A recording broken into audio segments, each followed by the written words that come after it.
All right, everyone, and we are back with another episode of the Baseline Bums podcast. It's your boy Rob, aka B-Ball Archives, and I am with two bums today in the studio. I got my boy Adam. What's up, guys? And I got my boy AJ. Hey, friends. Yeah, and we have some really great topics today. I'm excited to dive into. The first thing we're going to be chatting about is East and West standings, where we have each team ranking, and where we see each team kind of falling in line. And I think that's going to be an exciting conversation. My list is better than your list. I knew we were going to get into that already.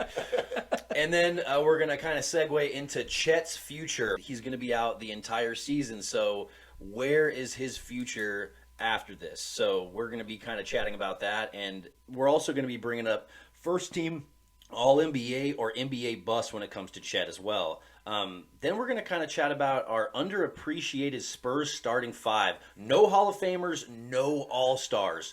We each have a starting five. That was deep cut. That was tough. That was tough to put together. Yeah. Deep cut. It's Absolutely. It's tough because all of the guys we gravitate to are Hall of Fame guys. Yeah. They are the All-Stars. Those are the ones talked about for the Spurs. Oh, sure. yeah. And then we're going to finish up the episode with CP3 versus IT. How those guys stack up against each other. Very interesting careers when we look at both of them. How they fare against each other. I think that's going to be a good conversation. Yeah. I just want to say I'm excited to be here with you two guys at once. Yeah. All of our other episodes have been, two of us. So it's been a long time, I feel like, since the three of us got together and just talked about basketball in person. Yeah, And now we get to do it on our podcast. Oh, yeah. With these are conversations we probably had before at some point in time. Oh, yeah. Back in high school and college. So, yeah, we've known each other for a long time out there. But Going back to middle school, Rob and I have actually been friends since we were 3. Oh, yeah. So, we go back a little bit. Oh, yeah. This so, is... like 15 years because we're all 18, right? Absolutely. A lot of years behind these friendships right here. But yeah, kind of just getting things started. We're talking East and we're talking West ranking predictions. Now, there's been a lot of shift in some of the landscape in some of these teams. So I just kind of want to dive in when we're talking about East rankings. Adam, who do you have coming in towards the bottom in the East? We're going to go ahead and start off with 8th. Who do you think is coming at 8th in the East? I think the team that I have coming in at 8th currently is the Hawks. I think that team's kind of like reached its peak. I don't think they're going to end up going much further than they are. I think Trae Young's a great player, but beyond Trae Young and Collins and I know that they added DeJounte, and I don't know that it's going to help them get past the 8th seed anyways. It's still a super competitive conference. So I have the Hawks at 8, and I have the Bulls just ahead of them at 7. Yeah. So the East has gotten better. These has gotten really Yeah. The East has gotten a lot better, and it's tough. Yeah. It's tough right now. It really is. Donovan Mitchell with the Cavs now, that changes Right. the landscape pretty dramatically. That definitely does. Like that. I mean, I had to redo the list just because of the Donovan Mitchell For trade. sure. So it really impacted on where I placed the Cavs. Absolutely. So who are you feeling? Who are you feeling for the 8th? I'm the same boat as you. I think the Hawks are like a coin flip at number 8. Yeah. I also have the Hornets, like 1A, 1B kind of thing, because I think the Hornets have the potential to make the playoffs if they can put it all together. LaMelo comes out with like a really good season. Yeah. What happens with Bridges, though?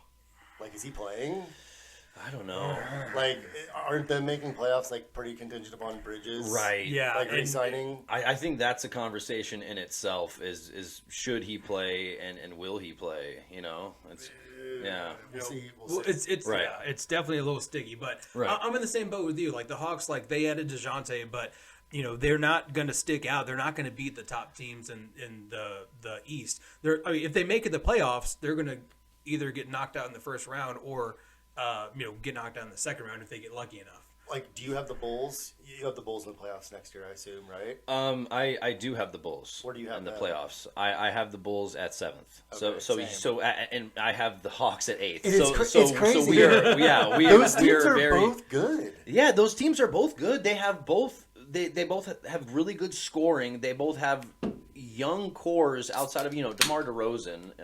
Right.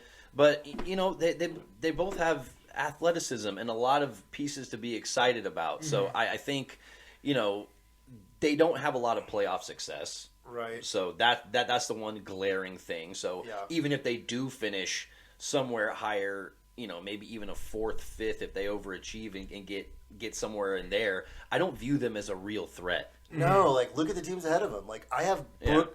I have Brooklyn at 6. Like we've got KD, Kyrie, and Ben Simmons, and I have a tough time putting them higher than 6. Part of that's because like is Kyrie going to play? But like, how can I have the Nets or the Hawks above Brooklyn? Like realistically, like I don't think many people would like go like bet their money on that in Vegas, right? Yeah. But like, would it shock anyone if like Kyrie plays 40 games, Ben Simmons finds a way to like sit out, and the Nets are the 8 seed? Would that shock anybody? Well, we know Kyrie's not going to play more than 60. I heard on the Bill Simmons podcast recently, they're like, do you think it's more likely that Kyrie plays like 72 games or 7? And it was like a legitimate debate. They didn't know what to say. I think Bill Simmons was closer to the 7 side. So I can't put Brooklyn any lower than 6, right? It feels disrespectful. Okay. So you have Brooklyn at 6. Yep. I have the Raptors at 7. I think the Raptors are going to. I think the East is so tough that you're going to lose some games that you should win, and vice versa. And I think the Raptors are going to be kind of on the outside looking in on that aspect. And then at 6, I got the Cavs. Yeah. I don't know if the Cavs make a huge stride to be in the top 5. They might, but I think they definitely make the playoffs with Donovan Mitchell and the guys they have around him. I think their pieces just like complement each other Very damn much. well, right? Absolutely. Very much. Like it's all like positional. They have a really good mixture of I'm interior very high on the defense. Cavs. Yeah. But it's just like, are we going to see that young team overtake the Nets, which they pretty much already have? Or are we going to see them go past Philly? Or are we going to see them go past those like elite veterans that have been around for a long time? I think they have the talent to. Like, I want them to, but will they? I don't think Yeah. it's going to happen this year. Yeah, I mean that's a fair point. There's a lot of molding and a lot of gelling that needs to take place, and you can't just instantly put pieces together and they're going to be successful. So like I mean that's why whenever I was writing this down, I put the Cavs anywhere from 4 to 6. Yeah. Like Yeah. I could see them finishing anywhere from 4 to 6. The Raptors are the team for me that gets bumped off of the playoffs now that the Cavs are kind of solidifying themselves as a for sure playoff team with the addition of Donovan Mitchell. So much to love when you have Darius Garland, Donovan Mitchell, Wow. and you're going to have Evan I was Mobley going to say getting Evan better. Mobley. Yeah, he's only going to be in his second year, and he got injured last year. He didn't even get enough reps. Right, and You know? and he doesn't really have the almost immediate need to develop because he's right next to Jared Allen, so he can have him do some of the defensive responsibilities while Evan can kind of get used to the speed of the NBA, which I mean obviously isn't going to take much longer. And so when I look at that, this is a Cavs team to get excited about. Yeah, the Cavs are in a really good spot, and it's always fun to see the Cavs like come back after like a LeBron James, leaving and all that stuff, because you always feel bad for them after LeBron James leaves first or second time. You're like, oh man, I just hope that city can just like rally around. They've just like they've just gotten terrible every time he's left. But Yeah. they've like brought it back, and now like Yeah. I mean, there's going to be a narrative in the future of like, is LeBron going to go back? It's already happening. Like, is LeBron going to go back to Cleveland and like botch their future? But he just signed the extension. Would he get traded there? I think the Cavs are on a great path where they don't need him. They really don't No, need him. Right? They wouldn't want him at this point. Best defensive front court in basketball in a year or two. Maybe already one of the best front court defenses. I could see it. Right? I mean, I could see it. Yeah, absolutely. That's definitely a great place to have the Cavs. I see, 4 to 6, anywhere in that range, really good for me. I'm seeing the 76ers around that 5 range. That's where I have them. I have them finishing 5th. So do you have Cleveland above them, or did you put Cleveland at 6? Well, we'll see. To me, Cleveland is such a new team. It's such a new thing. We haven't seen them play 1 minute of basketball together. Right. So I think like for me, it was kind of a range. I think I'm going ahead and putting them more towards the 6 right now. Okay, so you have the Sixers above them. I mean, to me, you're splitting hairs. Yeah, like it's like tough. I think you're mid-table in the East. Okay. Yeah. Okay. Who do you have at 4? AJ. Well, let's go back to 5 real quick. Did I skip 5? You sure? Yeah. Well, yeah, you were talking about 5, but yeah. But I have the Bulls at 5. I think You have the Bulls at 5. yeah. Okay. I like it. Okay. I think they're still a good team. They now have a year under their belt. I think they played really, very well together. Obviously, you had DeMar DeRozan and MVP conversations early in the season. Yeah. And I think, with his game, he's going to be around for a long time. Like, it's not anything that we haven't seen before, and he's going to shoot jumpers, and Zach LaVine's going to jump out of the building. So, Yeah, I mean, they're going to be a good regular season team. That's what I mean. I have a tough time putting in that hot. Like, is Lonzo healthy? Yeah. I thought I saw an update recently saying like he's not on track necessarily to even. but they're going going to win. They're going to win games in the regular season. Yeah. So yeah. No, I mean I'm making the playoffs. Just like, are they better than the other teams we've talked about? And it could be pretty close between them and the Cavs. I think it could definitely be close. It could be. I think the playoffs are going to be all just barn burners. I think they're going to be just nonstop back and forth, back and forth. We're probably going to see at least 2 7-game series. Probably all of them will at least go 6. I can see that. Yeah. And I'm not. We'll get to the West, but I also feel that way with the West too, because the teams are so stacked, and the smallest thing can change this entire narrative. Like one person goes down or gets hurt, one person gets traded, this whole thing changes. Yeah. So yeah, health is very, very important for all these teams. But at 5, I have the Bulls. Okay. Yeah, absolutely. So this might be controversial. I have the Celtics at 4, coming off the season where they just made it to the finals. I don't agree with that. You think that's how too do they low? how do they get worse after they add a guy like Brogdon? I think. I mean, they'll be good for the 30 games he plays. Well, I mean, I think that's kind of you making an assumption. Yeah, I mean that's hating a little bit. He is injury prone. The Celtics are good, but I could very easily see the 76ers, Bucks, and Heat finishing above them. The Heat have been competitive with them in the East for the last 3 to 4 years. I don't think the Celtics necessarily are going to get better. I really don't. I mean, they're a regular season team. Like, how well did Jason Tatum's game and Jaylen Brown's game actually complement each other? I mean, I think they complement each other fairly well. I mean, I feel like they have the same game. I mean, they have similar games, but I think people with similar games can complement each other if it's kind of like, all right, you are leading the production during one portion of the game, and then I'm picking up the production at certain areas whenever you're kind of lacking a little bit. It's not necessarily about like how can we complement each other on the court together at one time. So I think you almost have to stagnate them a little bit. I just feel like they play a lot of isolation basketball, and I look at some of the teams that are ahead of them, and they have more identified roles of like you just look at this last year, the Heat series with the Celtics, right? Like the Celtics won, it was super competitive, but it was Tatum versus Butler.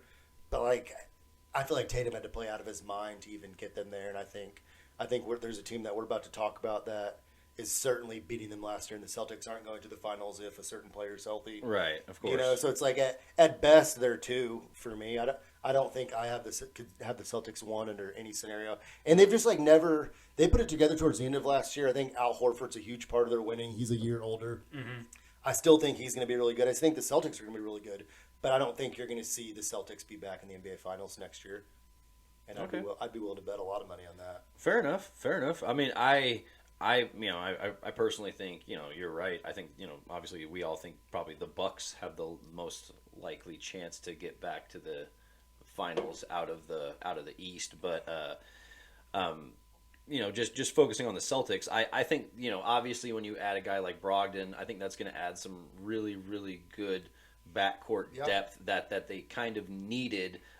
They saw their squad improve when they added a good guy like Derek White. Yeah, he helped them. And so I think Brogdon is going to be an additional kind of depth guy like that. And honestly, that's the thing that will get you highly ranked in the playoffs is having the depth. And when you have guys go down, you have guys step in and like they're able Danilo to step up. Gallinari tore his ACL. Yeah. Like that's a loss, right? Yeah, it that is a factored loss. into my decision a little bit. You could tell last year in the playoffs. I mean, the amount of workload that Tatum and Brown were having to shoulder at the 3 and the 4 spot. That makes sense. I mean, Grant Williams is good. They do have a good roster, and they're good. I just, you're kind of splitting hairs, and I could see them finishing as the 4 seed. Absolutely. But we're going to segue into AJ's 4. AJ, who are you taking at 4 in the East? Mine was a toss-up between the Celtics and Sixers. Okay. I mean, like, kind of for the same reason we just talked about. I don't know what to expect with the 76ers, though.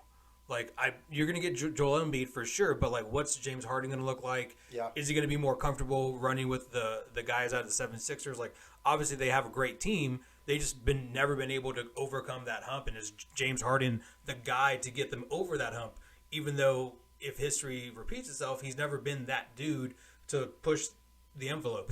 He kind of reminds me of, like, T-Mac a little bit. It's like T-Mac was a great player, but when, like, it really mattered, he never got them over that hump of a second round, a third round, going to the finals, things of that nature. Yeah. And I don't know if, what James Harden and Joel Embiid look like with each other. I think that's going to be a really interesting conversation, especially with the full season, a full, camp and all that stuff. Like, how are they going to work with each other? If they can figure it out, then I think they can go a lot higher than the 4 seed. But, what happens in the playoffs? It's hard for me to push them over the edge. I think their games complement each other very well, though. I think they do too. In terms of stylistically, like Embiid can step away from the basket, and James Harden, even though he's lost a step from his prime in Houston, he still garners attention from 2 players in a pick and roll situation. Sure. Yeah. Like, what's a deadlier pick and roll than those 2 guys? Yeah, I mean, whenever I'm thinking about just straight from an offensive barrage, that's a lot to deal with for any defense. So that's, it's tough to kind of ignore that when you're talking about the 76ers. Yeah. But he was also a guy that definitely did not benefit from the rule change this year. Like, his free throw went down dramatically because they stopped calling those fouls, and you can tell that really messed with his game. So I'm hoping that he figured it out and he kind of got used to it towards the end of the season. But just like I said, James Harden, you know what you're going to get. You just don't know what level of James Harden you are going to get. Yeah. That makes sense. Yeah. Because, like, you can get James Harden where he's scoring 40 points a night, or you can get James Harden who was your essentially a glorified role player on your team last year. Oof, that's harsh, but Well, I mean, with the Sixers, like, what did he do? Like, he still put up decent numbers, but I think we're comparing him to, like, his prime, Right. And it's Right. tough to, like, compare him to that. But, Yeah, we can't hold him to MVP type numbers Like every triple single doubles, yeah. season. Yeah, I get it. Yeah, that's pretty tough. It's tough. But for me at 4, I have the Nets. Okay. Like to me, So you think Kyrie's going to play? well, I mean, I think he's going to play some. Okay. I think he's going to play some, but I don't think he needs to play a lot for them to be 4 in the West, for 4 in the East. Like, I think he could play half the season and they still get 4 in the East. Like, if if just, like, one of them, if they get 82 games combined between the 2 of them, like, the 2 of those guys are enough to be a 4 seed, right? Yeah. So, like, think about the 3 of them. I think their games could complement each other. It's just, for sure. Right. I mean, imagine managing that team. Well, see, I think that's just the thing that Steve Nash is going to have his hands full. He is going to have so many personalities to manage, and he is going to have to kind of figure out, all right, I have this guy who is unlimited buckets on offense, but he kind of is a hooper and he hoops at his own speed. I have a guy, a forward, who has unlimited athletic potential but is scared to shoot and will only pass and rebounds. And it's like, you have all these really interesting pieces that will fit well together. I just don't know if Steve Nash is the coach to bring it all together. Who's going to be the primary, like, ball handler? Like, who's going to start? Like, It'll be Kyrie when he plays. Yeah. Like, so Ben Simmons isn't going to, without his ability to score, shouldn't he be starting some possessions a little bit more? Like, him playing off ball. It's terrible. Right? Like, he's not going to benefit the team playing off ball. Well, I think he'll have more of like a Draymond Green type role where he's just there to play defense and facilitate. Yeah. And I mean, now that his career and rebound. Now that his career is like kind of taking a huge nosedive. I think that's what his role is. I think he needs to accept that. But going back to your point of like how do they manage the personalities?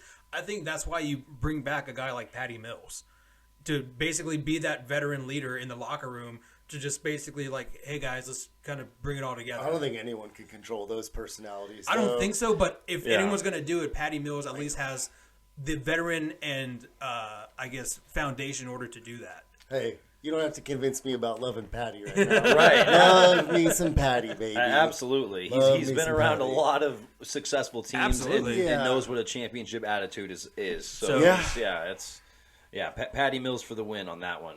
But moving on, who do we have at 3? I'm just going to go ahead and say who I have at 3. I have the Heat finishing at 3. Same. All right. So I mean, I think we all like Jimmy Butler and what he brings to the table, and obviously Bam Adebayo, he is going to finish very high in the Defensive Player of the Year rankings. Whether he wins it, whether he doesn't, he's still going to be a huge impact for them. So, dude, Udonis Haslam's going to put up buckets. How is that guy still playing, bro? Good for him, though. Good for him. He's like on that Matt Bonner contract. Just like, hey man, you want to come back? Like, all right. Yeah. He just like they're gonna. Jimmy Butler's durable. He plays. They're gonna win games. I don't think they're ever going to win a championship. But like as long as they keep that core together, and the guys like Duncan Robinson stay healthy, and they have their shooters, Strus, So you don't think that the Heat can win a championship with Jimmy Butler? I mean, I think that I just don't think they will. Like I don't think with their current roster composition they're going to win one. No. Okay. But like, do I think Jimmy Butler's good enough to be a champion? Yeah, I love Jimmy Butler. He's a dog. They would need to. He's a dog. They need to get a massive trade or someone that's going to be an absolute game changer. Because if they get to the finals, like, pick your poison with the West. Like, how are they going to overcome that? And you can't do that with Jimmy Butler. Yeah, that's very true. So we all have him at 3. I have the 76ers second. I said it a few weeks ago on the podcast. I have them finishing second. They're another team that until I see it, I don't see them making it to the finals, even the East, but I think that they're going to be a good regular season team. Yeah. If Embiid stays healthy, which is sometimes a big if. I have him being a front runner to win MVP next year, partially because of voter fatigue, but I have them at second. I know y'all don't. Who do y'all have at 2? I had the Celtics at 2. Okay. I mean, I am high on Brogdon. I think the addition of him and then the fact that they really didn't have to shake up any of their core and they just added a piece who a lot of people don't remember, a 50-40-90 guy who can be efficient from everywhere on the court. And but injury concerns obviously with him. I still think that he's a good depth guy, and with him you only get better. And the success they had last year, Jaylen Brown, Tatum, they're only going to be stronger with that playoff experience. Like you can't really fault people for their first trip to the finals. Like no, I agree. And I know that he didn't play well, but he didn't play horrible. No, he didn't play horrible. He just didn't have an outings similar to his standards. I mean, obviously his regular season dwarfed what he did in the playoffs. Yeah. No, I agree. We'll see. It wouldn't shock me if they finish second. Yeah. But I don't have them making it back to the finals either way. They are deep. I think losing Gallo hurts. Yeah. But I think a lot of their young pieces are just going to continue to get better. Robert Williams is going to get better. Yeah. Grant Williams is going to get better. They have a few guys in their primes right now. So, I mean, it wouldn't shock me if they finished first seed. But part of this is like I'm factoring what do I think these teams are going to do in the playoffs as well. Right. And I just don't as much. And the Celtics are my second favorite team. I've been rooting for them since middle school. Trey, shout out Trey Hampton, got me rooting for them at a young age. Put his Instagram handle here. Back when they still had, like Gerald Green, they had Kendrick Perkins, they had Ricky Davis. Oh, yeah. So it hurts me, but to think that they're not going to get over the hump. But I don't think we're going to see that core together substantially longer. I think if they lose and they don't win it in the next 2 years, I think you're going to see someone leave. Yeah, that makes sense. I have the Nets finishing second. If they can figure it out, they're winning a bunch of games. Yeah, that's bottom line. Is if they can figure it out and they can put the pieces, they have the pieces. It's just putting it all together and putting it into a product on the court that just complements each other. Because Kyrie and KD, they can play with each other, but what does that look like?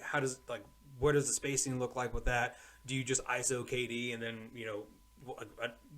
Steve Nash is going to have to figure it out. Yeah. But I also don't know if Steve Nash is the guy to figure it out because, it's one thing to come into a coaching position and be coached by a really good coach. I'm not saying Mike D'Antoni isn't a bad coach. It's just he didn't really have to deal with those types of personalities in Phoenix, and I don't know if he has the experience to deal with someone like a KD or Kyrie. And I don't think KD wants him there. Right. That's so weird. Does that front office make it through next year if they're not steamrolling the East? I mean that's a good question. I honestly I don't think it does, and it's so strange because KD was so instrumental in why Nash got there. Right. And so it's just mind-boggling. And part of it is you don't know how accurate the media reports are, right? Like we don't know if Very he true. really doesn't want him out. I mean, they're reconciling, and I think their games could.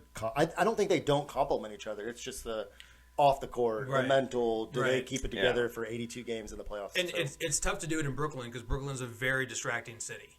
Like there's plenty to do. There's sponsors every other corner. I mean that's also kind of plays a factor in it as well. So Sure. That's very true. So I guess we're all in agreement on one. All right, huh? and 1, 2, 3, Bucks. Yeah, we have the Milwaukee Bucks finishing at first in the East. Obviously, Chris Middleton being healthy. that changes everything. Yeah, that changes everything. I have the Bucks finishing first in the world next year, as a matter of fact. Same here. I have 2023 champs written right here. Yeah. Absolutely. I think they've got to be the betting favorite. I wouldn't be surprised to see the Warriors beat them. Yeah, Or another team maybe, but I mean, kind of going back to what you were saying earlier about complimenting each other, like Giannis and Middleton. Like Giannis, obviously he's the guy for 3 quarters, and then fourth quarter Middleton's like, all right, my turn. Yeah. And then Giannis just kind of becomes a complimentary player off of Middleton at that. And it's going to be really hard to beat them in a 7-game series if they're healthy. I mean, 2 top 5 defenders in basketball at very, very integral positions. You know, your point guard defender that sets the tone for your defense. Mm-hmm.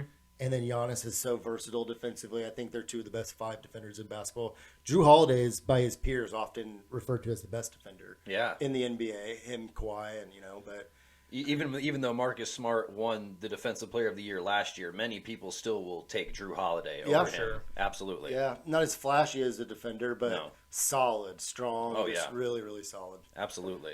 But yeah, that's all great reasons why we have the Bucks finishing first in the East and first in the NBA. They will be champs. You heard it here first, guys. I didn't say that. No one said it. No, I said it. Quote me, TikTok. Yeah. But okay, moving on. Let's go ahead and take a peek at the West. Oh, the West was tough too, man. Yeah. West is really tough. So besides the Spurs going first seed, who do we have after that? But seriously, all bias, crazy comments aside, who do we have finishing 8th? AJ, who do you got finishing 8th? Man, I think it's somewhere between This is tough. This is really hard. It is tough. It's all and speculation. I'm actually changing a name on my list as well. I think I don't know. I wrote down the T-Wolves finishing 8th, but I don't know if that's disrespectful. Yeah, it's very disrespectful. But the West is so stacked. Like I just don't know what to expect for some of these teams. Yeah. I would say 7-8 would be somewhere with like the T-Wolves and Lakers, depending on what happens. Yeah, can I start with who's not making the playoffs next year?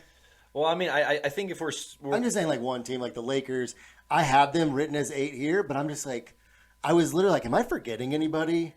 And I'm forgetting the Pelicans. Who are going to beat the Lakers? Like, why are the Lakers any better this upcoming year than last year? Did Russell Westbrook learn to shoot? Like, they hired an elite coach from a great university. I mean, I still think we're not too far removed from the 2020 championship that they have. I still think they have all the same pieces, a lot of the same core. And so, like, I'm not glossing over that. To me, they have enough to make the 8th seed. So they're better than the Pelicans. I'm not saying that they are better than the Pelicans. I'm just saying all of the things that would make the Pelicans successful has not been proven yet. Yeah. Like, is Zion going to be healthy? That is a massive question mark. That is a huge deciding factor in the Pelicans going to be successful. I like the Pelicans more than the Lakers next year if Zion doesn't play one basketball game.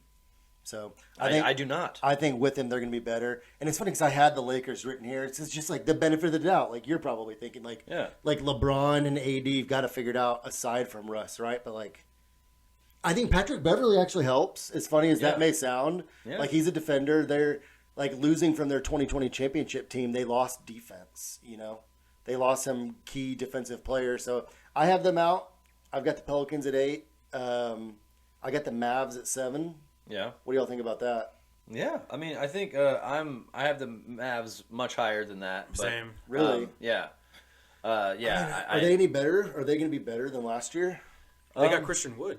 Yeah, they do. All right, that's a good point. They do have Christian Wood, and I feel like they gave enough of a playoff outing last year to kind of give me some confidence in them moving forward. I think Luka is not a playoff shrinker. He's a playoff riser. He's a guy that likes that big moment, and if you have a guy at the helm that likes that big moment, Yeah, he's a grow in our show. yeah, I just think they're going to be worse than last. Like, can Luka get any better? I don't, dude. I mean, does he need to get any No, better? but like they lost Brunson. I don't think Christian Woods is going to make the replacement of Brunson personally. But, dude, come playoff time where guards shine, I just. yeah, Part think- of this is like the West is stacked. Exactly. Well, Yeah. also, like, I don't know if you guys have been paying attention, but Luka is, first of all, Luka looks great. Like, he's lost some baby fat, and he looks amazing. Watching him play for Slovenia in the Eurobasket has been unbelievable. Like, he is throwing up some crazy step backs, and he's getting to the bucket. He's dunking and finishing at the rim. Like, he looks like a completely, like, I wouldn't say a completely different player, but just a more athletic Luka, which I he's think great. is scary. Like, he's Luka. It is Yeah. scary. He's a top 5 player alive, right? There's no doubt about that. top 3. Yeah, I mean, you can say that. I'm just gonna. There's a lot of good players, but like, is his Batman Spencer Dinwiddie or Christian Wood? He's got the worst second best player in the team out of any of the teams we're about to talk about. right, and I think that's completely okay for a guy like Luka. Yeah. because Yeah. he needs the ball in his hand to be successful. He's completely okay distributing. If he's getting a rebound, he can take the ball and just run up the court with it. There's not a point in the entire offense where he's not comfortable. And so No, I agree. I just don't think think there's enough help. We'll Yeah, see. I agree. Not he's not going to win a championship, but he's certainly he's going to finish higher than 7th. Okay. There. But I have wait, did you say who you had? At 7 or 6. We was going to 7. 7, I have the Lakers. Yeah. I think the Lakers sneak in. But with the thing about this is that with the 7th and 8th spot, and then with that playing game, like if we did 10 teams, like we'd probably pick obviously those 10 teams. But I mean, it's such a toss up because it's the East and West is so stacked, and there's more than It's gonna be a fun 8. play-in. It's gonna be fun to watch. Yeah. It's gonna be competitive. That's for sure. It's gonna be like interesting seeing LeBron lose in the play-in. It might be. I didn't say that, TikTok. I did not say that.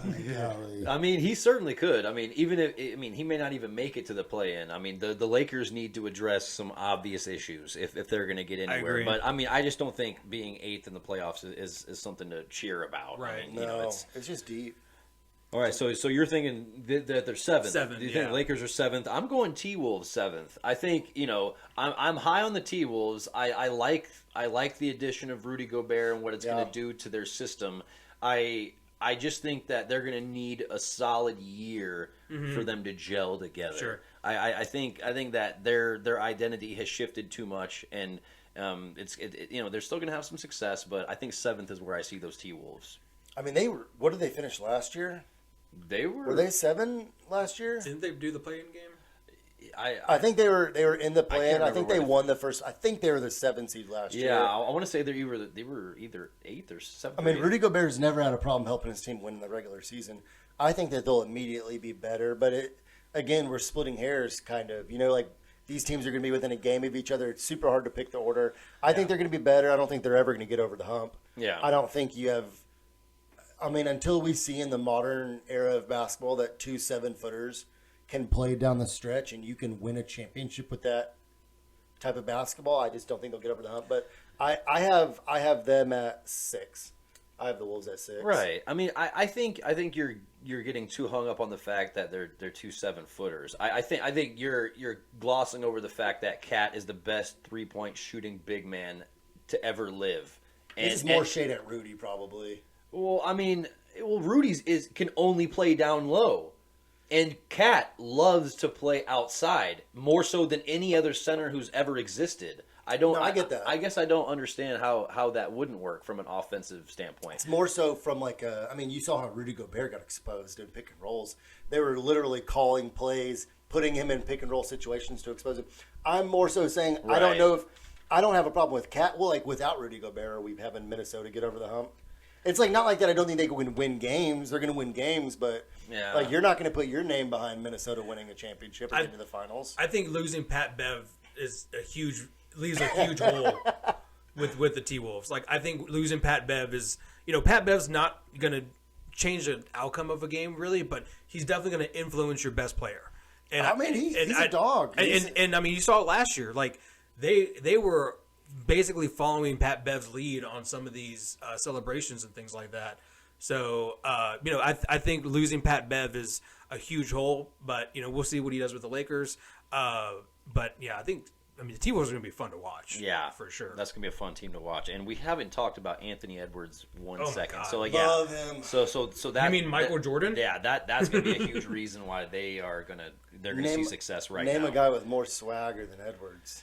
I love that guy. Yeah.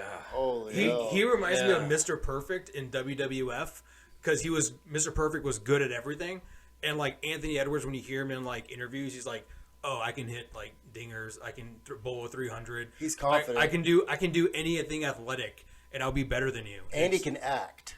And he can act. Substantially better than LeBron James. Right, Very much absolutely. so. He was the best. He was the best athlete actor in Hustle. Dude, Yeah. he was hilarious. I mean, he was just great. He was just being Yeah. himself, too. That's Right, it. He's right, just being yeah. himself. We Yeah. love Ant-Man. Yeah, Yeah, absolutely. Love Ant-Man. Love Ant-Man. Absolutely. Okay, so moving on. At sixth, I think I got the Clippers. Okay. I do too. That's fine. I just think they're not going to be fully healthy. Obviously, whenever you have guys like Kawhi, Paul George, John Wall, health is a big question mark. Yeah. And I don't think they're going to play enough games with that core to get higher than sixth. But they're going to be a playoff team. I think they're going to be a good playoff team to watch out for in the first, second round. I don't think they're going to get too far, but they could knock out one of these top teams if they're not playing good basketball. Yeah, I mean, give Kawhi Leonard a reason to play well. Yeah. And all of a sudden, he turns into this just dominant all-star. Yeah. So- I don't think there's a team in the NBA they can't take to at least 6 games. Right? In the playoffs, like, they're going to win 2 games against any team in the NBA in the playoffs if they have their full team. For sure. They don't even have to have John Wall. I'm curious to see how John Wall complements them. I think Like- Tyronn Lue figured out. He's never been a crazy good 3-point shooter. He's usually been ball dominant. He hasn't played in a while. I'm rooting for him because I like him as a person. He's had a good journey back. I'm curious to see how he complements their games. I have the Clippers higher than that though. Yeah. Yeah, I have the Clippers higher than that. I'm just a big believer in that duo when they're healthy. Yeah. It's contingent upon health, which is probably why y'all have them where you have them. Absolutely. I literally have in parentheses won't be healthy. Because on paper, Yeah. it seems like I should be ranking them higher. And to be honest, if all of those guys are playing near 70 games, they will be higher. Yeah. But Yeah. that's They'll not be going to happen. 4. I mean, at the end of the day, you still have a Finals MVP in Kawhi Leonard and a 2-time champion Kawhi Leonard. So. Oh yeah. Yeah. All right. So who do y'all got at 6? I had the Wolves at 6. You had the Wolves at 6. Yeah, I had the Wolves at 6. Yeah. I've got them finishing just behind Denver. I think Denver is going to be. Oh, you got Denver at 5th. I've got Denver at 5 with. I mean, where were they at when Murray was healthy? Murray's going to be healthy. He's had it the whole year. You He's going to be back forgot somebody, too, that's coming back. for Denver. Porter? Yeah, Michael Porter Jr. Oh, well, Yeah. didn't he play? Did he get hurt towards the end of last year? Am I forgetting something? Yeah. He definitely had Okay. some injury Yeah. issues. Yeah, I like him a lot too. Yeah. Well, clearly you don't if you have him at 5. Well, I mean, look at the other teams above them. I still think they're going to be good. I think Jokic is the second best player alive. I think Murray's great, and I think all 3 of their games complement each other well too. Yeah. We'll see. We'll see how they get over the hump. I'm gonna prove it to me. But I think having them at 5 works. against some of these other teams is still. It's not disrespectful. No. No, of course not. But they have top 2 seed upside. I mean, I think they finished. Did they finish as a 2 seed ever in the West? We'd have to look it up. I think they have. I don't recall. Yeah, we'll table it. yeah, we'll, yeah, we'll, yeah, we'll look it up we'll- later. we'll- yeah, we'll have to but look I've that got them 5. Who do y'all have? I got the Mavs at 5. You got the Mavs at 5. Yeah. I got the Grizz at 5. Yeah, I got the Grizz at 5. I think that Ooh. I don't think it's that disrespectful.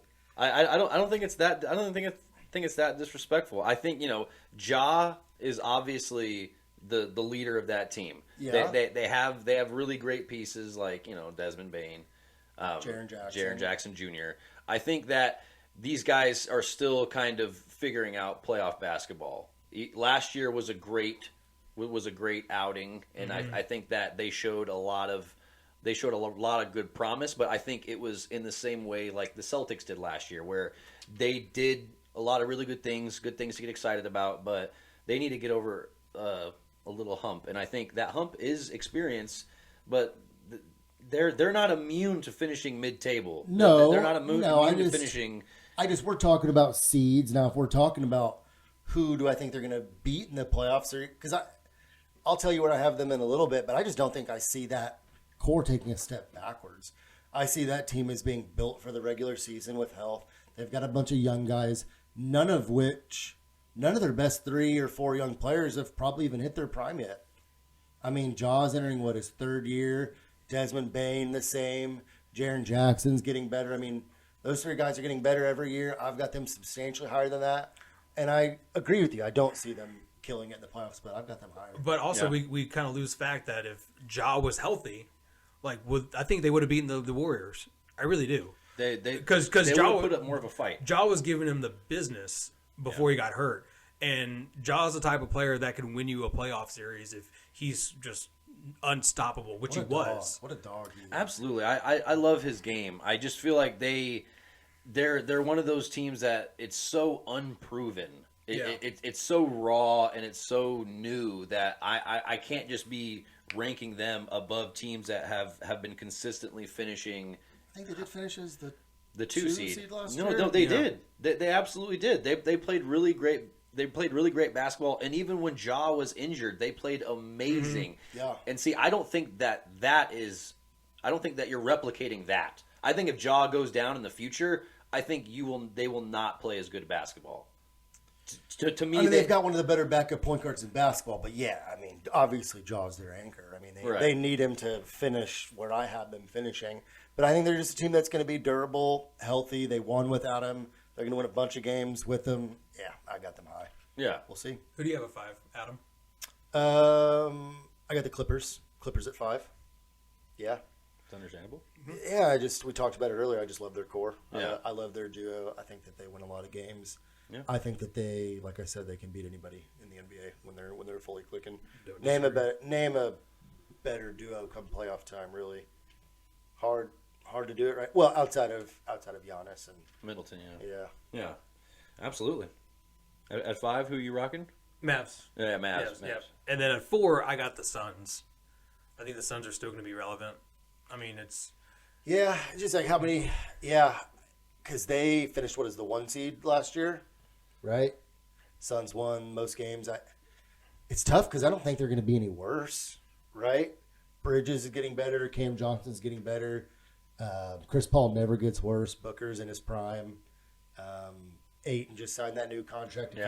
If he stays healthy. I mean, really, we should all have them as the team to win the most games next year in the regular season. Really.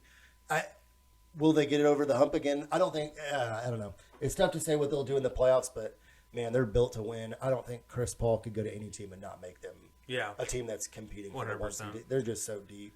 Yeah, absolutely. They're stacked. Yeah, no, I couldn't agree more. There's a lot to get excited about. You have them at 4, though. I got them at 4. Yeah, I got the Nuggets coming in at 4. All right. I mean, I think we hit the topics earlier. Just the fact that they got healthy. You're getting Murray, you're getting Michael Porter Jr. back, and the fact that Jokic is entering his prime and is playing amazing basketball. And I'm high on Murray because he's a playoff performer. Yeah, no, he's a guy that likes that moment and. You need at least a couple of those guys. He's never going to have to share. He's never going to have to be the main offensive guy in any way, shape, or form. But you just need to be able to hit big shots whenever the game matters. And you got a couple of guys like that, you can be dangerous. So. Yeah, absolutely. And I think that's what the Nuggets have always just missed with this Jokic era is just a complementary piece that's going to be there for the long haul. Because we've seen it in at times.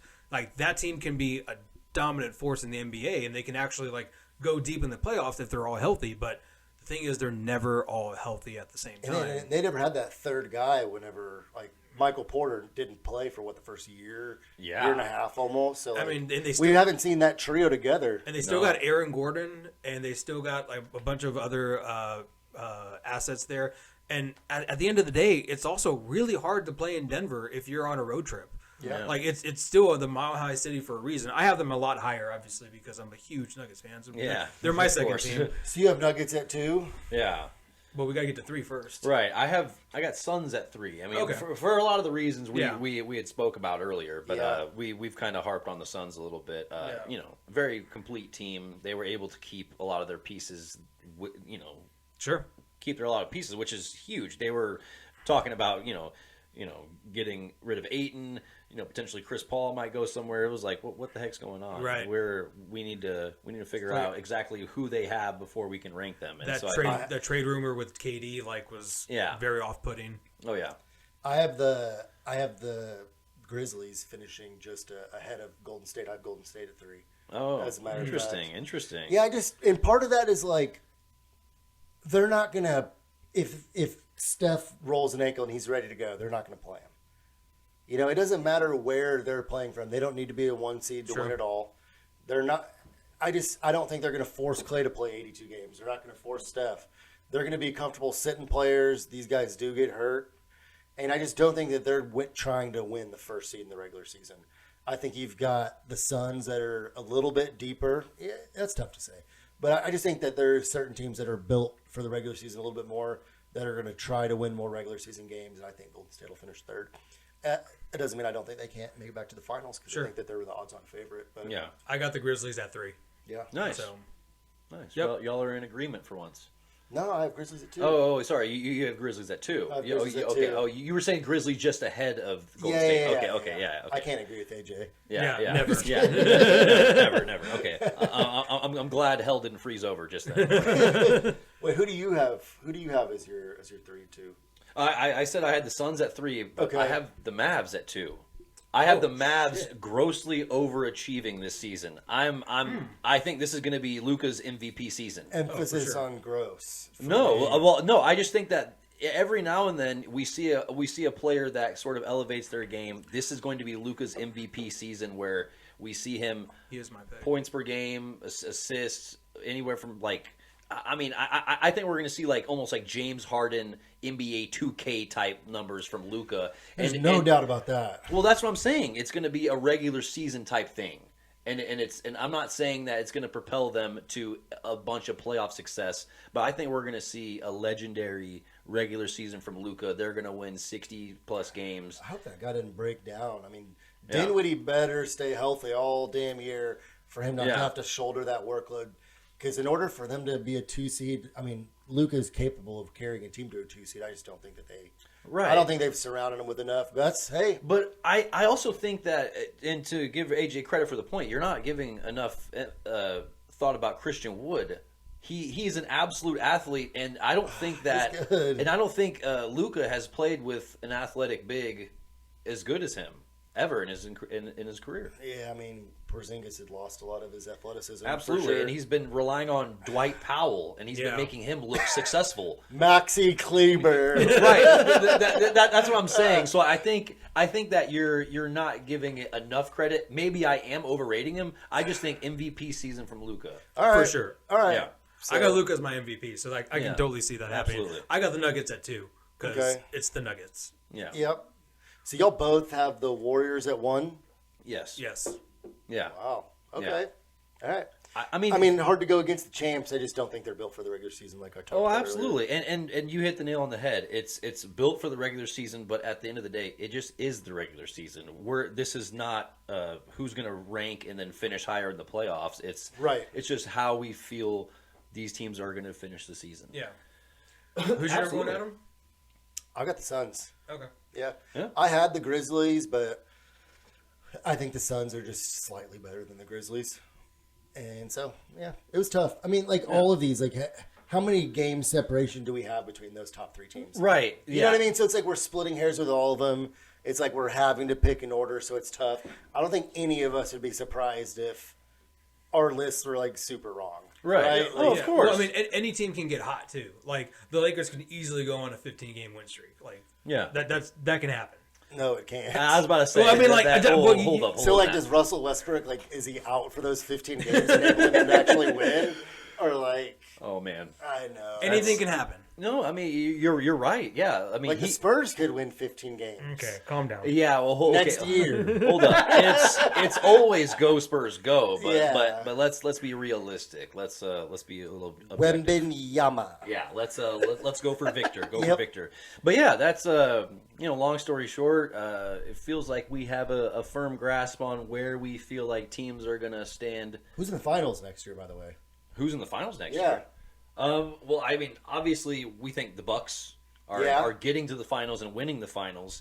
I personally think that it's either going to be the Grizzlies or the Suns. Okay, so they take down Golden State. One of them does. Yeah, Okay. I don't see Golden State going back to back. I've got Milwaukee beating Golden State in the finals. Yeah, I mean, I think that's the most likely. I think that's probably. I'm not exactly going out on a limb there. Right, exactly. Right. If we were to bet, that's what I would bet on. But Okay. I'm kind of wanting to see a new team like the Grizzlies, or to see Chris Paul fight for one more chance to get a ring. Would love to see him get one. Yeah, I want to see him fight for one more chance to get a ring. As much as I hate him for those New Orleans days. It's going to be tough to beat Yeah. the Bucks, though, if you're the Suns. Yeah. Oh yeah.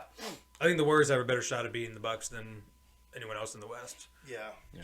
Giannis is dog walking that roster though. So. Yeah. Holy hell. Giannis is incredible. Yep.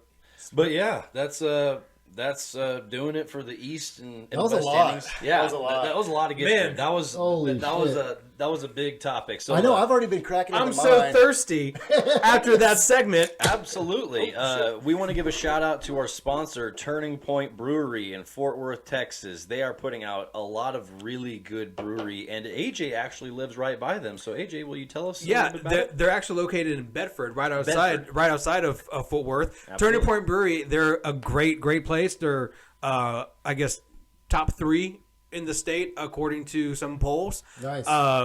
Right now we are drinking Sports, which was formerly known as Quencher, which has electrolytes Oh, in them from got electrolytes. It's based off of the famous sports drink. Oh, It goes down super easy. yeah. It's a very Delicious, it's a to be very honest with you. It's tasty. It reminds Check out Turning Point. This reminds me of Sure. my childhood after going to play t-ball. And Yeah. It's like, oh, what do you want? It's like, oh, give me one of those sports drinks. And yeah, this reminds me of, and it's very light. Shout out to Turning Point. Shout out to JP. Thank you so much for being a sponsor of the podcast. And we will be talking about their beer every episode until they say stop doing it. Absolutely. Much appreciated. Thank you, Turning Point. Thank you guys. Moving on, we would like to start talking about Chet Holmgren. He recently went down with a season-ending injury, and we all know that his future could kind of be up in the air. So we wanted to discuss whether he could potentially be an NBA bust, or is it more likely he would be first-team All-NBA? I just kind of wanted to start it off by just saying a couple of quick things. We have a couple of players in recent basketball that have had this Liz Frank injury. Okay. And that it is one of the injuries that can really take you out. We talked about this guy earlier, Udonis Haslem. He had Liz Frank injury, missed 7 months, and he was never the same player. He was playing 25 minutes a game. Prior to that, he dropped to never above 20 ever again. And so this was something that really, really kept him out. And we had a guy like Gerald Green. This is the injury that took him and forced him to retire slightly early.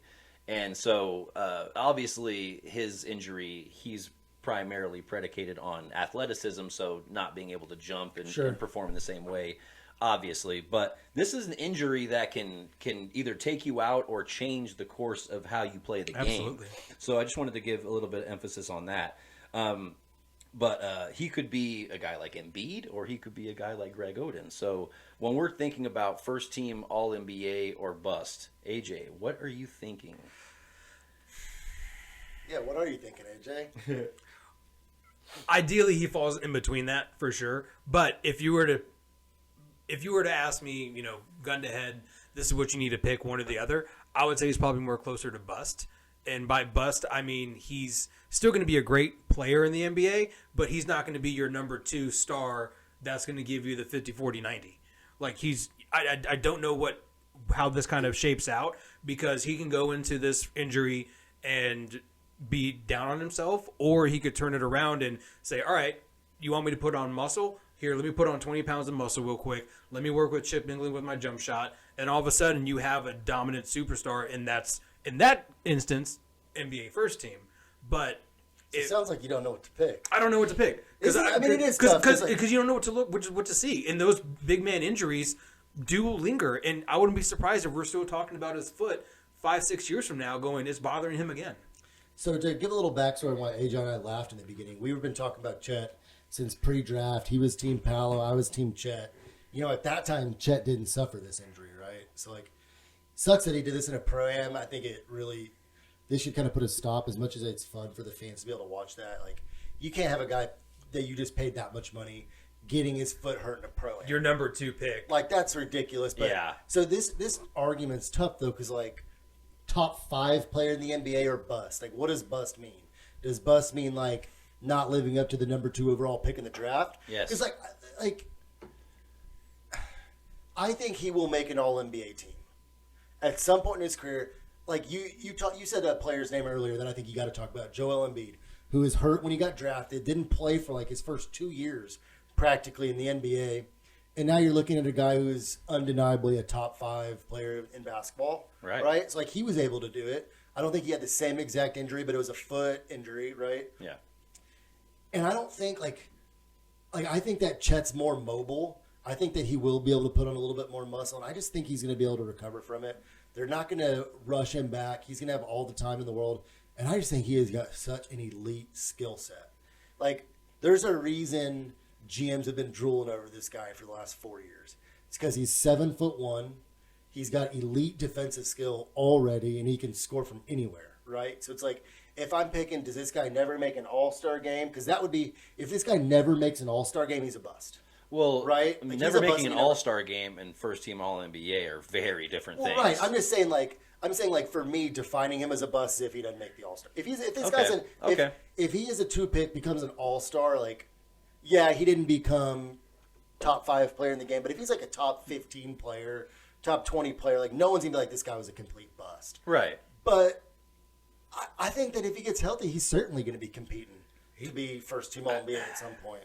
I really think that his defense is going to suffer from this injury, because he likes to defend back. That's why he got injured. He was trying to defend LeBron James on a breakaway, and that's essentially what happened. And then if he's going to come back and he's going to be trying to shot block left and right, he lands on 1 foot and he's done. Yeah, he didn't seem to land particularly bad on it, right? Right. I think it speaks a lot to his potential fragility. Yeah. He could be a guy that is just injury prone, and whenever you're 7 foot and you're that skinny, you don't have a big frame. Right. You don't have the. KD came back from an Achilles. KD's super frail, and he did it when he was 35. Absolutely. I think KD has a different work ethic and a different kind of sort of God-given ability, but I also I'm just comparing him because he's frail. Oh, absolutely. I think KD is his work ethic is on a different level than Chet Holmgren's in terms of being able to recover. But we'll see. That being said, it's just Chet hasn't just proven it yet. Yeah, exactly. Yeah, of course. Until we see it. Yeah. What do you think, Rob? Yeah. I think it's more likely that he's going to be a bust, but just based on kind of the criteria we've been talking about. I think. Sure. I think we're going to see him be a 15-10 guy for a while in the NBA, and he's going to be putting up good defensive numbers. He's going to be really efficient. I love that he shoots well from free throw and from 3. Mm-hmm. He's going to be able to play in a lot of different offenses, so he's going to make himself very useful. Yeah. I just think that to get hurt in a game that didn't matter at all, people aren't really playing that tough a defense, you're not really giving it your all. It just says a lot about his durability. I worry about that too. It's certainly not encouraging, right? No, it's not. But I just think that there's just got to be some level of worry, and I think that's the only thing that keeps me thinking bust rather than first team All NBA. Then let's change the criteria slightly. Do you think he makes an All-Star game? Yeah, I mean, I think. Well, I said 15, 10, good blocks, good percentages. That's good enough to get you an all-star. That's good enough to get you an all-star team. I mean, he wouldn't be a fan vote in my opinion, but he'll get there. Yeah, Okay. yeah. Okay, so it's like we all think he's gonna be a good But- player. Then but- if he's healthy, Yeah, Yeah. but at the same time, he can come back and like second, third game, we've seen it before. They go down again, and it's never going to be the same. should we have a similar, like, not that it would stop us, but like, you look at like Wembanyama, like he's pretty frail, right? Like, do you think he could have injury type concerns with a body like that? I think there's a lot of people that are going to look at their body types and draw those similar conclusions. Yeah. At the same time, I think that people unanimously will say that Victor is more athletic, is a little bit ready to step into a role where he's like going to be taking a large workload. Yeah, I'm just comparing bodies, I guess. Right. Obviously, their frames look very, very similar. Yeah. Yeah, but also like so did Giannis when he came in the league. Thank you, because that's what I was So- going to say. Look at him now. Yeah, right, but right. I don't think. And, but and Chet- Embiid Yeah. was skinny as a rail. Who is the one that said Giannis doesn't take care of his body? Gilbert Arenas. What a dumbass. I already flamed him on TikTok. Yeah, okay, I saw it. Yeah, I liked can't it. stand You mean that this- guy. B-ball archives, check it. you Yeah. mean the same Gilbert Arenas that shit on Manu? Yeah. Yeah. He's just been giving some horrible takes, like him, Kendrick Perkins. Just because you played in the NBA doesn't mean you have license to talk about everything basketball, and doesn't mean that what you say makes any Like sense at all. Jamal Crawford. Over Manu. No disrespect to Jamal Crawford, but like, Manu, That's it. Manu led to success. One's a Hall of Famer, one will never be on a ballot to even Yeah. be considered to get into it. Exactly. Sorry. No Exactly. offense to Jamal Crawford, one of the best six-man ever, but Gilbert Arenas, like, embarrassing take. Absolutely. Embarrassing. Absolutely. But yeah, it seems like we all think Chet's going to be a good player. We all think he's going to have NBA success, but first team All NBA. I don't think we think he's going to be that, but he's fair. got all-star potential. Absolutely. But moving on, this is going to be one of my favorite topics: underappreciated Spurs starting five. Nice. Okay. Now, the criteria is no Hall of Famers, no All-Stars. So it's going to be a lot of players that really didn't get a lot of spotlight, but some of the guys we love the most. Absolutely. So I'm going to go ahead and start it off with my point guard. I'm going to start it off with Avery Johnson.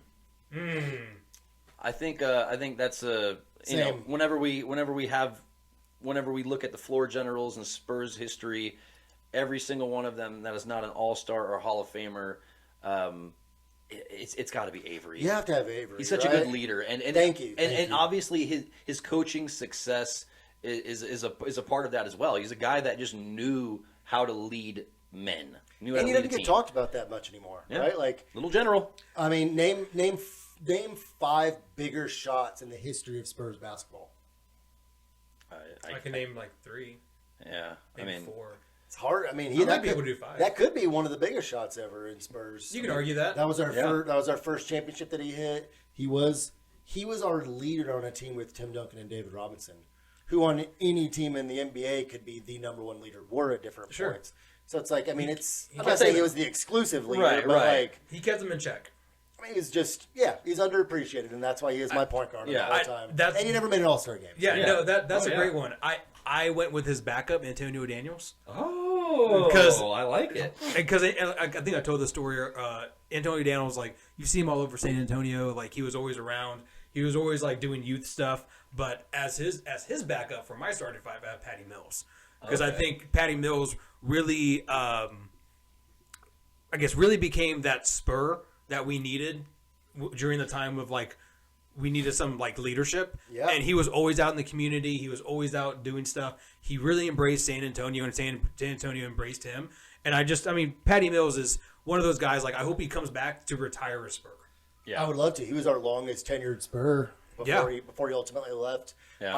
I have Patty Mills as my 2. And the funny thing is, like, he's really not underappreciated. Like, we appreciate the hell out of Patty Mills. yeah, we do. But it's like, It was so tough. I mean, you look at all of the Spurs. like we have most of our guys made All-Star games. A lot of the good or ones did, or getting yeah. in the Hall of Fame that we would want to put on this list as like top Spurs players. So it was really difficult to come up with like memorable guys that might not get as much love as they maybe should for what they did. But like Patty was a huge part of our identity.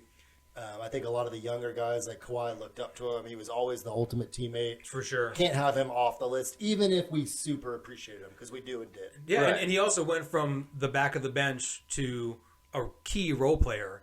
He was the guy that waved the towel, and then all of a sudden he was like the sixth man. Like we saw his progression. We saw him come up. Still waved the towel. Oh Wait, yeah, he still waves the towel. Still but, wave that towel. But now he waves his hair because it's a little longer now. right. And he was waving the towel and then also hitting big threes. Yeah, exactly. Yeah. And then we would go get patty melts. Second all time in Spurs franchise history, 3-pointers made.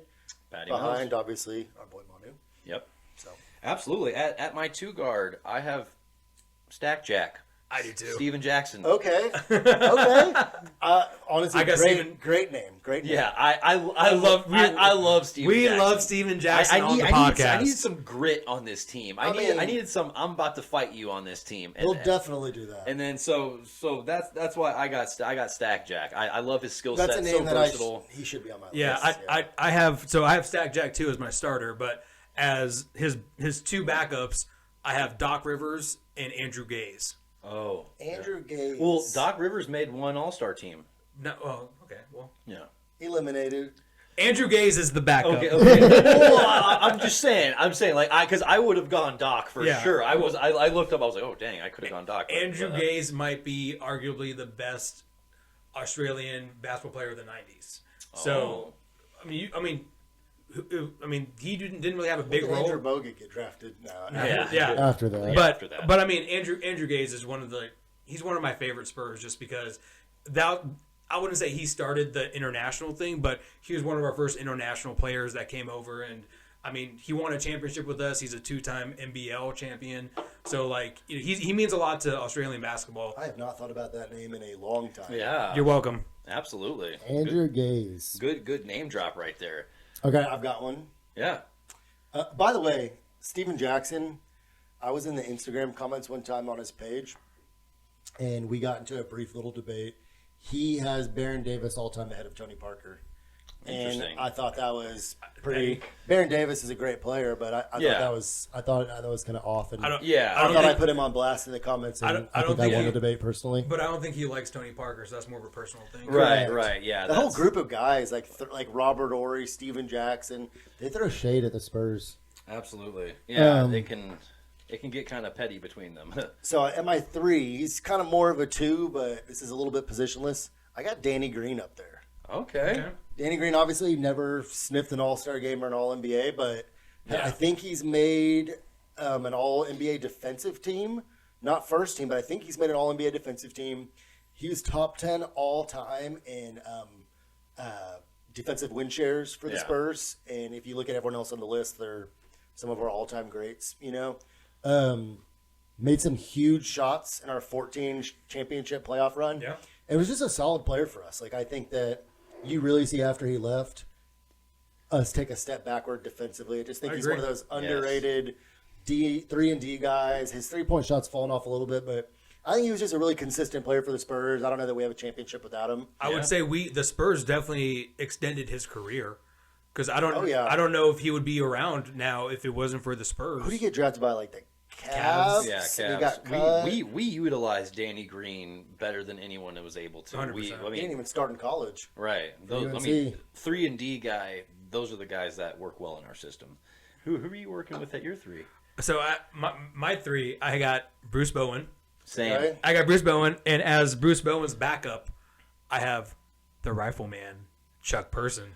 Oh, Interesting. see, Spread that floor. well, see, okay, I like that. I went small ball, and I'm going Chuck Person at my 4. Oh, Yeah. Y'all like comparing lists or what? No. I'm playing small ball and got Bowen at my 4, baby. Are you Let's really? go. Yeah, I didn't have to have Bowen on the list. Of You know course, what I have Bowen at my 3. Yeah. I mean, he might get abused by some 4s, but just like I mean, would for sure. He abused Dirk, so maybe not. yeah. yeah. I mean, in today's game, he's 6'8", right? He can guard some 4s. Like, how can we have Bruce Bowen off the list? Yeah. You gotta. I have think our him. heads are all like the same place on Right. what players to put here. Of course. But at my 4, I got Boris Diaw, and That's a good one. and behind It Boris is. It is Diaw, good.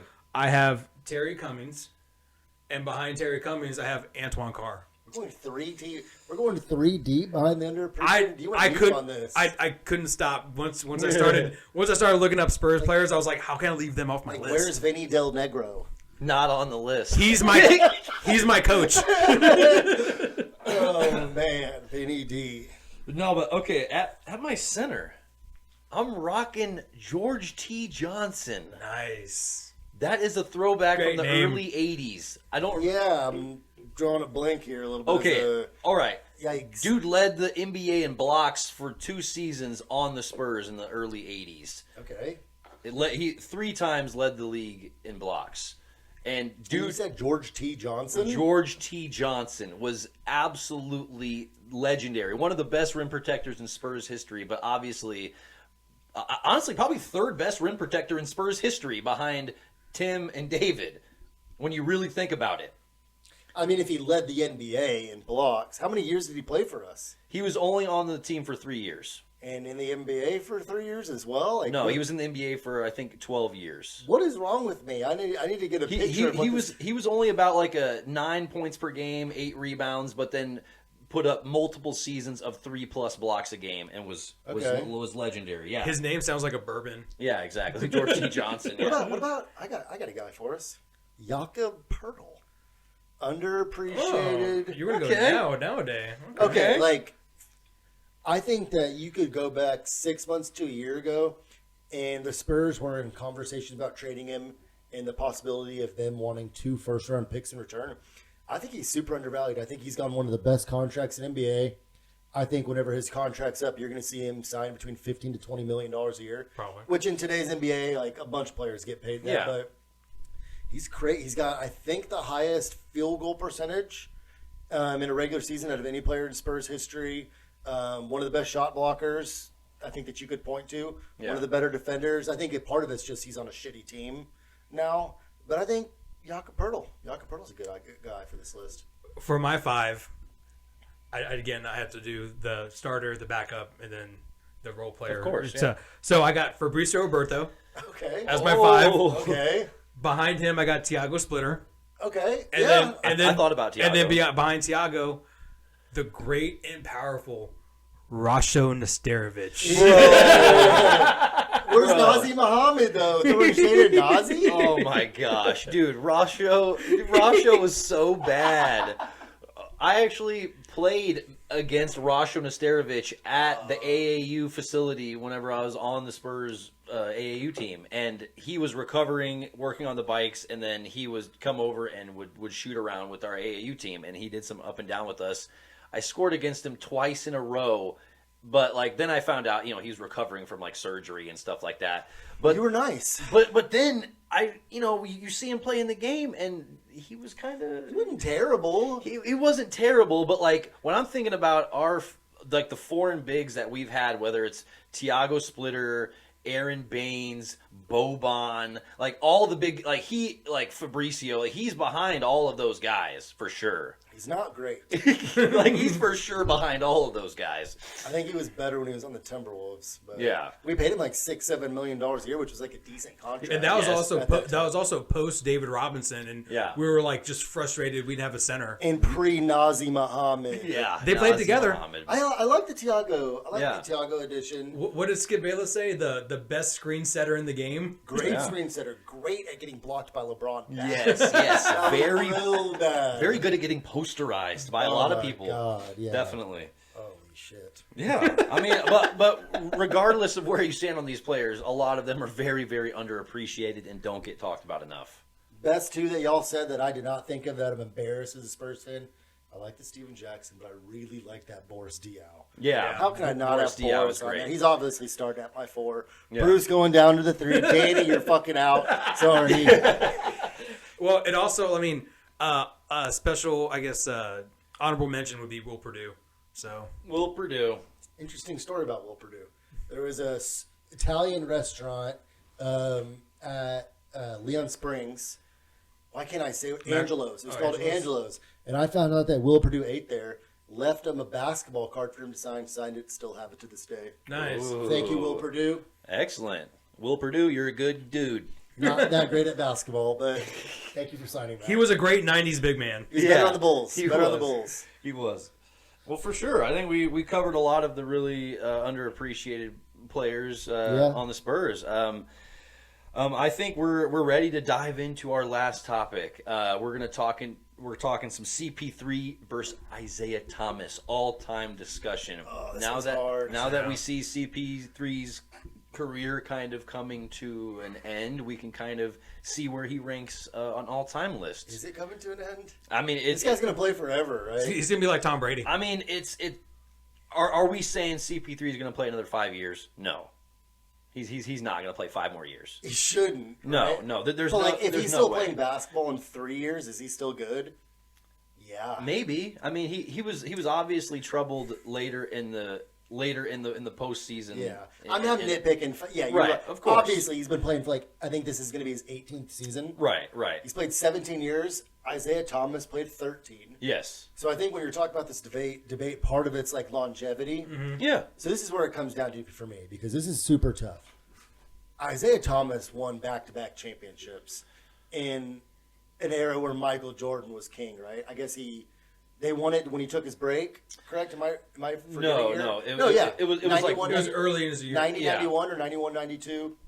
I'm forgetting which year it was. no. It was before that. It When was the Pistons? it was 88, 89, Was it? 89, 90. Yeah. Looking bad here, but Yeah. No, you're good. So he actually got it done, right? Yeah. Chris Paul hasn't gotten it done. And he's joining the likes of The best players to never win a ring. What? Charles Barkley, Karl Malone, John Stockton. Chris Paul's up there. So like I have to right now have Isaiah Thomas a little higher in my list. He played 13 years, was an all-star during 12 of them. I think you could make for the first 12. I think you could make an argument he was a top 5 player in basketball for like that entire period, Yeah. right? adversely. If I had to have one guy on my team, I think I'm going to take Chris Paul. He's never gotten it done. So while I currently have Isaiah Thomas higher, I think the longer Chris Paul plays, the more you have an argument for him being higher all time. But just like Chris Paul wins wherever he goes. He went to Oklahoma City for that year. Everyone was projecting them to be a lottery team and not even close to making the playoffs. I think they win in that shortened season. He still won like 65% of his games. They were a 5 seed. He took Houston to a team that had, I think they were up on Golden State, up 3-2, super close. If he's healthy in that final game, do they make it to the finals? I think that they probably do. Yeah. So it's like Chris Paul just wins wherever he goes. He was elite right from the get-go in New Orleans, was like one of the best players in basketball, first team All-NBA. I think he's been an all-defensive team 12 times, maybe it's 8 times. It's at least 9. Yeah, like one of the best defenders. Has led the league in steals for like 4 or 5 straight years. Is the ultimate winner, and it sucks that he's Never won a championship. I don't love Chris Paul. Like he's kind of annoying a little bit, but like just a straight winner. And I think he has a chance to go down. I think he's already around top 20, top 25 of all time. I don't think I have him right inside my 20, but he's like right around there. So I like Chris Paul better as a player. Part of it's because I watched him more. What do you guys think? Yeah. Yeah. What are you thinking, AJ? So, I mean, CP3 has better stats. He has longevity. But the one thing that he doesn't have is like a defining moment. Like, I can't think of Chris Paul like defining moment. Like, I mean, I know he's made big shots. I mean, the only thing that I can think of is when Pat Bev shoved him from behind. Like, I in recent memory, like there's no like defining moments. Whereas Isaiah Thomas has a defining moment, which is Game 6 of the 1988 Finals, which was before they won their back-to-back. But he like severely sprained his ankle. He was hobbling all over the court and still dropped like 25 points in the fourth quarter or some crazy shit like that. So like you have Isaiah Thomas who has that defining moment. They eventually lost that series, but then they came back the next year and swept the Lakers.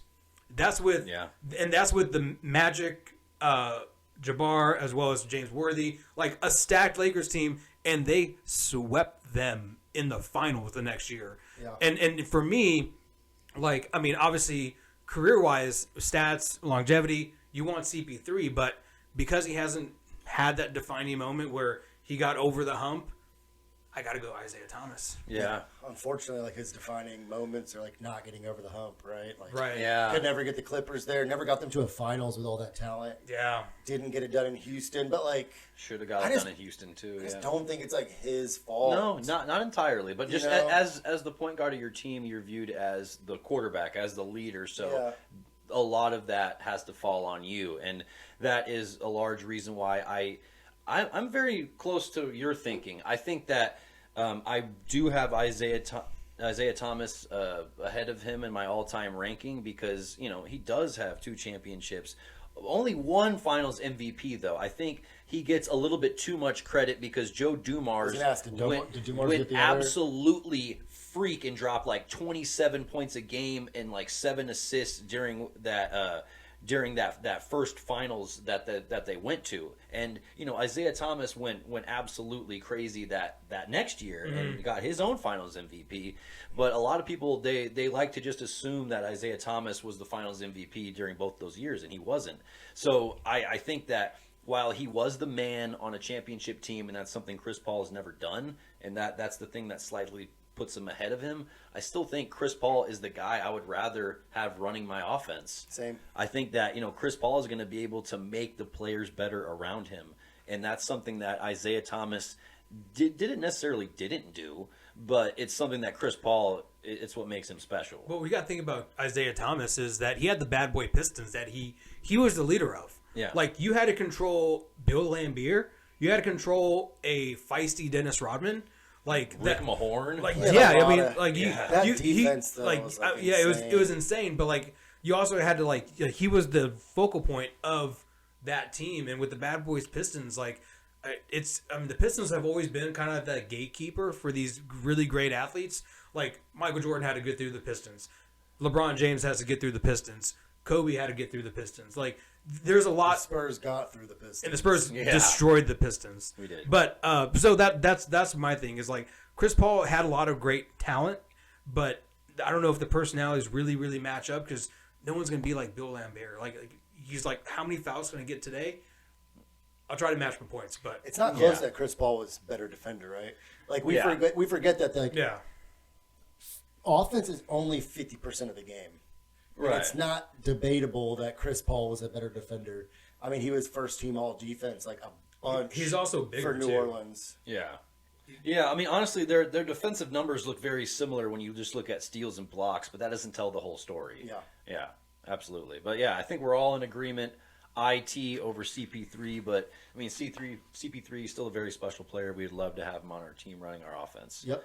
Absolutely. Well, that feels like a good place to stop for this episode. That about does it. Yeah. First episode with all 3 of us together. Yeah, 3 bums, 1 place. I like it. Yeah. I definitely dominated Adam in this podcast. Whatever. You think Jet's making an all-star game. Don't ever forget that you said that. Oh my goodness, I love the both of y'all. Don't ever man, change. It's been good to be together, guys. Absolutely. And I think we're gonna have to do this a couple more times in the next coming weeks. Yeah. Maybe the 3 of us get back together and do a couple more. Yeah. Agreed? We'll make it happen. All right. Let's do it. Thank you, guys. Yeah. Well, thank y'all for tuning in to the Baseline Bums podcast. It is your boy Rob, aka B-Ball Archives. I have been joined by my boy AJ and my boy Adam. Thank you guys for tuning in. Appreciate y'all. Absolutely. Go Spurs, go! Go Spurs, go. Go Spurs, go.